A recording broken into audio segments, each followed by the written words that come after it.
Neuroscientists use a test in aging research that takes 3 seconds to perform. No equipment, no special training, just you standing on one leg with your eyes closed. If you can't hold this position for at least 3 seconds, your risk of losing independence in old age increases dramatically. But before you dismiss this as just another balance trick, understand this. What you're really testing isn't your knee at all.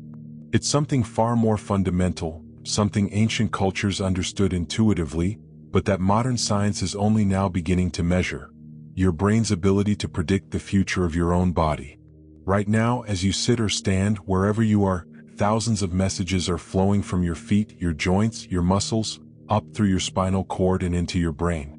These signals, called proprioceptive feedback, tell your nervous system exactly where your body exists in space, how much pressure is on each foot, whether you're tilting forward or back, how fast you're moving. This happens completely unconsciously. You don't think about standing, you just stand. But neuroscientists have discovered that this system, this constant conversation between your body and brain, begins to degrade decades before you feel it.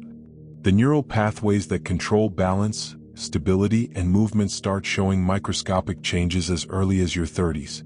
By your 50s, if you've done nothing to maintain them, these pathways have already begun their slow collapse. And that 3-second test exposes this collapse before anything else can.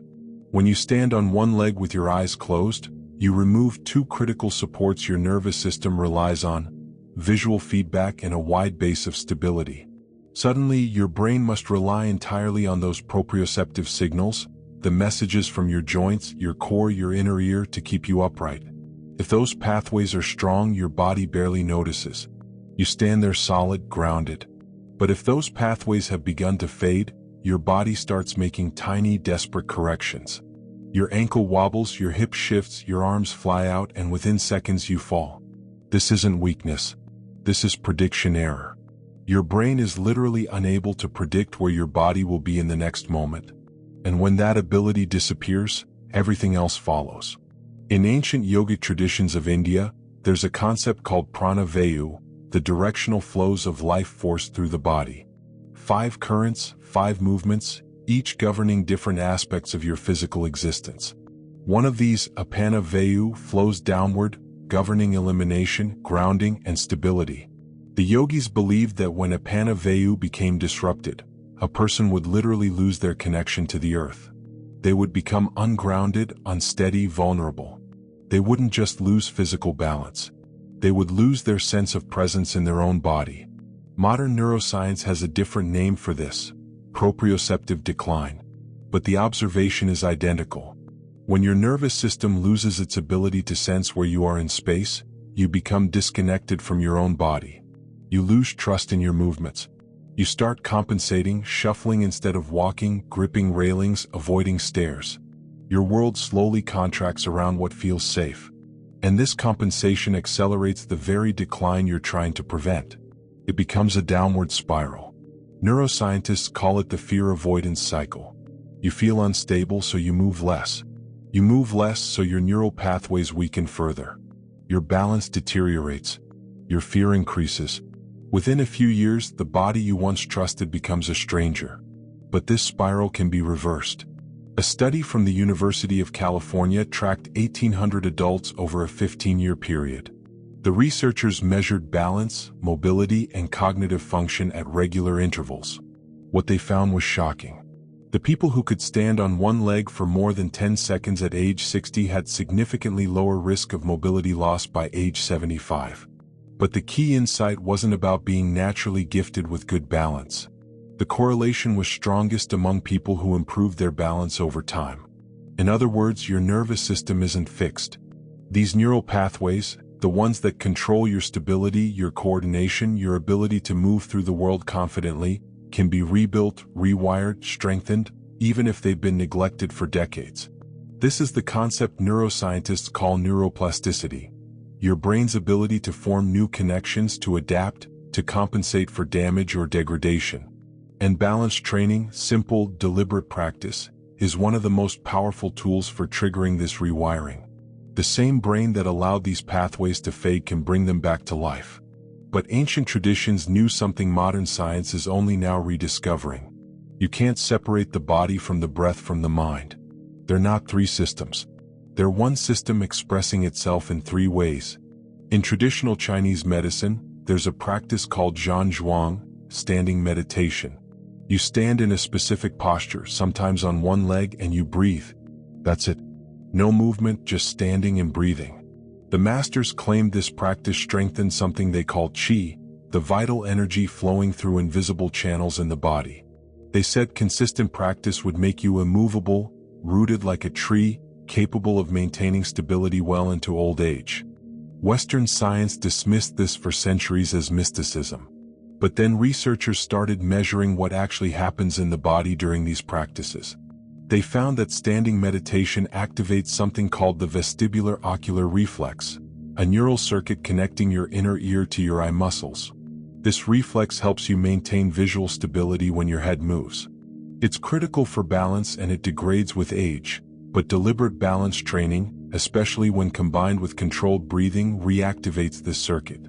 It forces your brain to rebuild those connections. The standing becomes a form of neural rehabilitation. The breath work does something even more remarkable. When you breathe slowly and deeply while balancing, you're activating your parasympathetic nervous system. This is the rest and repair mode of your body. It lowers cortisol, reduces inflammation, and here's the critical part. It enhances proprioceptive sensitivity.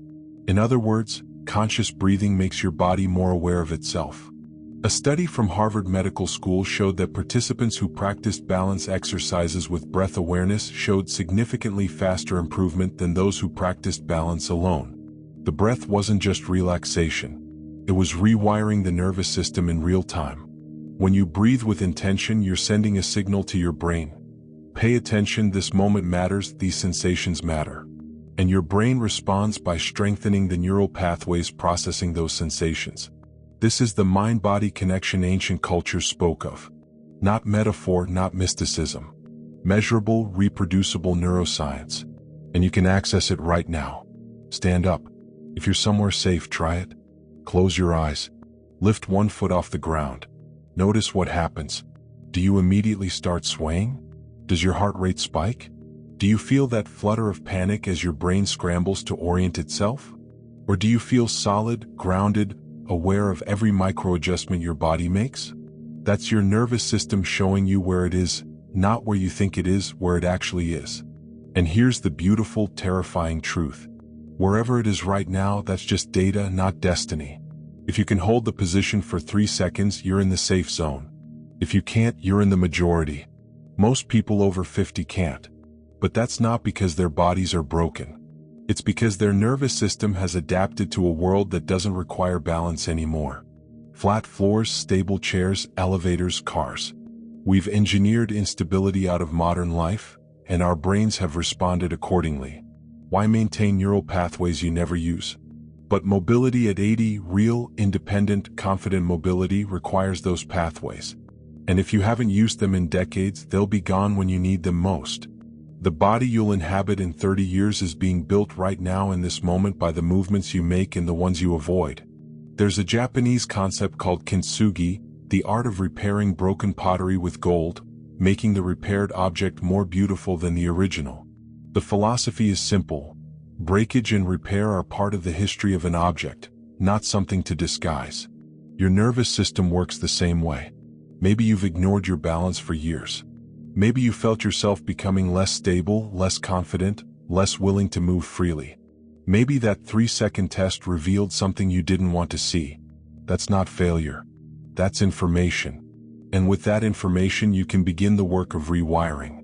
One breath, 1 second of balance, 1 moment of conscious attention to the messages flowing between your body and brain.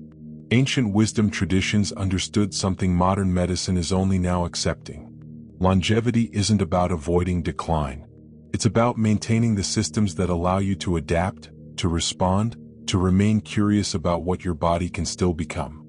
Your balance, your breath, your nervous system's ability to sense, predict, and respond. These aren't separate practices.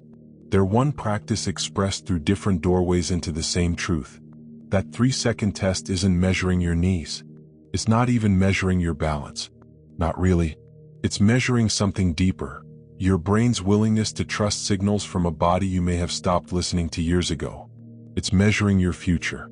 And your future isn't written in your genes or your age or the wear on your joints. It's written in the neural pathways you choose to strengthen today. The question isn't whether you can balance on one leg for 3 seconds right now. The question is whether you'll still be asking that question at 80.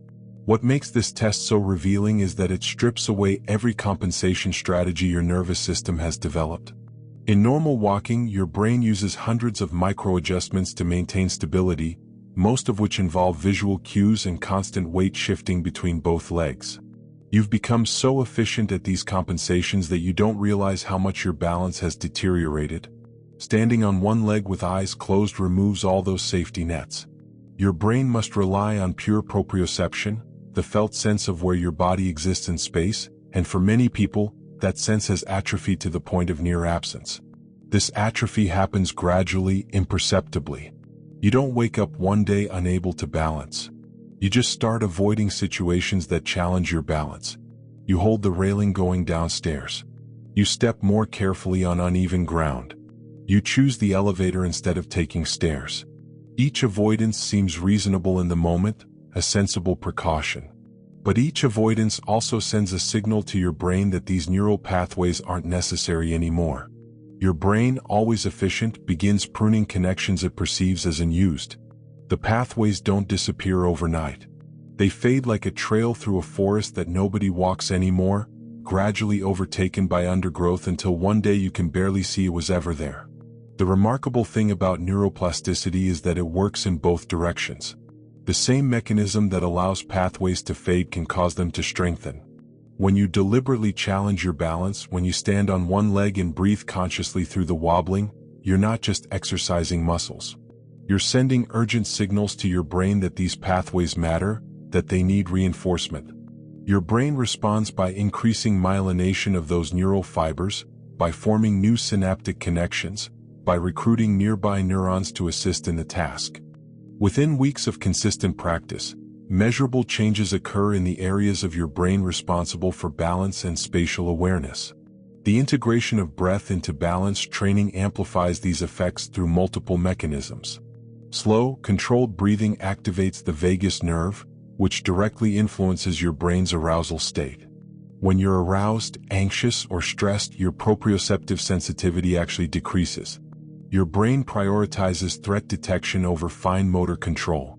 But when you activate the parasympathetic system through breathing, you shift into a state where your brain can process sensory information more accurately. The wobbling doesn't trigger panic. It becomes information, subtle feedback that your nervous system can use to make precise adjustments. This explains why ancient practices combine these elements intuitively. The yogis and qigong masters weren't thinking about vagus nerve activation or proprioceptive sensitivity, but they observed through centuries of practice that certain combinations of posture, balance, and breathing produce specific effects. Standing meditation feels impossible for the first few weeks, your leg shakes, your mind races, every second feels eternal. But if you persist, something shifts. The shaking diminishes. Your breath steadies. You begin to feel rooted, connected to the ground in a way that transcends muscular effort. That feeling, that sense of being simultaneously relaxed and stable, represents your nervous system finding new equilibrium. The fear avoidance cycle creates a feedback loop that accelerates decline. When you avoid challenging your balance, your proprioceptive pathways weaken. As they weaken, you feel less stable, which increases fear. Fear triggers compensatory behaviors, more avoidance, more careful movement, which further weakens the pathways. Within this cycle, physical decline and psychological fear reinforce each other. Breaking the cycle requires interrupting it at both levels simultaneously, physically challenging the balance while psychologically reframing the wobbling not as dangerous but as information, as your nervous system relearning a skill it had begun to forget. This reframing proves crucial. Many people try balance exercises, feel themselves wobbling, interpret that wobbling as confirmation that they're weak or broken, and give up. But wobbling is not failure. Wobbling is the first sign that your nervous system is engaging with the challenge, that dormant pathways are waking up. The wobbling will decrease with practice, but only if you stay with it long enough for neuroplastic changes to occur. The first 2 weeks are the hardest because you're working with degraded pathways. By week 3 or 4, if you've practiced consistently, those pathways have begun to strengthen. The wobbling decreases noticeably. Confidence returns. The fear begins to lift. What you're ultimately building is not just balance but body trust. The felt sense that your body will do what you ask it to do, that you can move through space without constant vigilance or anxiety. That trust is what allows people to remain active and independent into their 80s and 90s. It's not that they never fall. It's that they trust their ability to recover, to adapt, to keep moving. That trust is built one breath, one wobbling second at a time, in the space between where your balance is now and where it can become with patient, consistent practice.